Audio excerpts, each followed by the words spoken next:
Bonjour. Alors aujourd'hui on continue sur les êtres bleus, je pense que ce sera le dernier épisode et j'ai envie de vous parler un peu d'ombre en fait, cette fois-ci. Pourquoi? Parce que je crois que les êtres bleus m'ont permis de comprendre quelque chose d'important par rapport à ça. Euh, Quand on est sur les planètes bleues, bon des fois elles sont rouges et des fois elles sont violettes et des fois elles sont blanches, peu importe. Mais en tout cas quand on est là-haut, on peut avoir la sensation vraiment que tout est lumière et qu'il n'y a pas d'ombre. Euh, alors, j'ai écouté récemment un documentaire sur Franck Lobvé, je ne sais pas si vous connaissez, mais c'était vraiment chouette. Et il avait une vision de ça qui était assez rigolote, enfin rigolote en sens où je me disais, ah oui, c'est une façon intéressante de voir les choses. C'est qu'il voyait tous ces êtres-là, tous ceux qui nous veulent du bien, entre guillemets, d'ailleurs, comme finalement étant notre futur. C'est-à-dire que de la même façon qu'on voyage dans des vies antérieures, où on serait dans le passé, si tant est que le passé, le présent et le futur existent, ça, moi je suis assez partagée là-dessus. Enfin, pour moi, le temps, c'est une question purement terrestre, mais je ne crois pas que le temps existe ailleurs. Mais bon, admettons. Enfin, je crois que lui non plus d'ailleurs. Mais toujours est-il que d'une certaine façon, de la même façon que les vies antérieures seraient notre passé, ben, finalement, ces êtres venus d'ailleurs et qui nous enverraient beaucoup de lumière et beaucoup d'amour, ce serait nous dans le futur en fait. Et j'avoue que ça me parle bien cette question-là. Alors, si on enlève la question du futur et du passé, mais disons que moi, ce que je perçois vraiment, c'est que c'est d'autres dimensions de nous-mêmes et que finalement, on est tous à plein d'endroits en même temps. Alors, pourquoi je vous dis ça en vous parlant de l'ombre? Parce que ce que j'ai compris aussi, c'est que à partir du moment où nous sommes dans plein de dimensions différentes, eh ben ouais, on est aussi dans l'ombre, que ce soit sur Terre, dans des vies où on n'est vraiment pas, où on vibre pas très très haut, hein, où on est vraiment dans des souffrances importantes, parce que pour moi, avec l'ombre, il n'y a pas de mal et de bien, c'est des questions juste de souffrance et de taux vibratoire finalement. Et je pense que c'est vraiment important de comprendre que on est également dans des dimensions où nous sommes en train de vibrer beaucoup plus bas, où on a besoin du coup de se nourrir d'énergie de basse fréquence.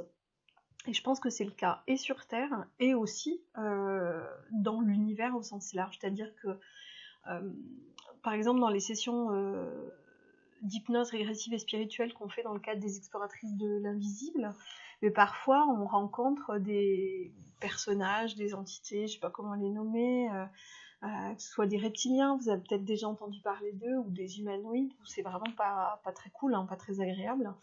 En fait, moi j'ai vraiment compris que je suis une être bleue, mais je suis aussi un humanoïde, un peu tout pourri, je suis aussi un reptilien, je suis aussi une humaine dans plein de dimensions, et que ça c'est notre réalité. Et, enfin, moi je trouve que c'est important de comprendre ça, parce que du coup c'est accepter vraiment aussi les différentes parties de soi, et non plus se confronter à enfin, l'ombre qui serait contre la lumière, ou la lumière qui serait contre l'ombre. Je pense que c'est pas la question. Pour moi, ce qu'on vise à faire les uns les autres, et où les êtres des autres dimensions, les nous-mêmes d'ailleurs, les êtres bleus et les autres, peuvent nous accompagner à faire, c'est vraiment d'accueillir toutes les parts de nous-mêmes et de les aimer, y compris dans leurs souffrances et leurs difficultés, etc. Et moi, je crois que c'est plutôt ça qu'on a à faire, et non pas, et non pas de se dire que nous allons être des êtres que de lumière. Je crois pas que ça existe. Je crois que nos parts d'ombre, elles font partie intégrante de nous-mêmes, et à nous d'apprendre à les aimer pleinement. Et plus on les aimera, et plus on vibrera à bras hauts, et plus on permettra à toutes ces parts de nous de monter elles aussi, en fait. Je pense que la transformation, elle est vraiment là-dessus, et que c'est ce qu'on nous demande, enfin, je sais pas, c'est ce qu'on se demande à soi de faire, en fait. Je pense que c'est ça le but du jeu, le jeu qu'on est en train de jouer tous là sur cette terre et ailleurs. Je pense que c'est ça qu'on a à faire. Et la multidimensionnalité, le fait de reconnecter à ces parts de nous-mêmes sur ces planètes, sur ces étoiles, je pense que vraiment ça peut être une aide considérable pour ça. Tout simplement parce que étant sur Terre, dans la mesure où on est dans la matière, je ne sais pas si vous avez remarqué, mais à partir du moment où il y a de la matière et que le soleil Et là, ça provoque une ombre, en fait. C'est purement physique. Et donc, sur cette terre où on est pleinement matière, et ben oui, évidemment qu'on est à la fois dans l'ombre et dans la lumière pleinement au cours de la même existence et dans la même dimension. Ce qui, je pense, est peu le cas, enfin, sur la planète bleue, par exemple, sur la mienne ou sur d'autres que j'ai pu visiter, je vois pas d'ombre, mais en fait, c'est pas que le mal n'existe pas ou que tout ça, c'est juste que dans ces dimensions-là, on expérimente vraiment la lumière et les fréquences très élevées.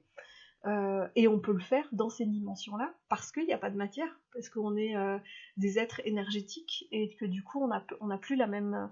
Le fait de plus être dans la densité nous permet d'expérimenter ça, ce qui, je pense, sur Terre est tout simplement impossible, même si on peut tendre à élever nos fréquences, à aller de plus en plus dans l'amour, dans la joie, etc. Ça, on peut le faire et largement, et enfin voilà, et ça change la vie, et je pense que du coup, ça nous permet d'apaiser nos pardons, mais nos pardons resteront là tout simplement parce qu'on est dans la matière et qu'on est incarné.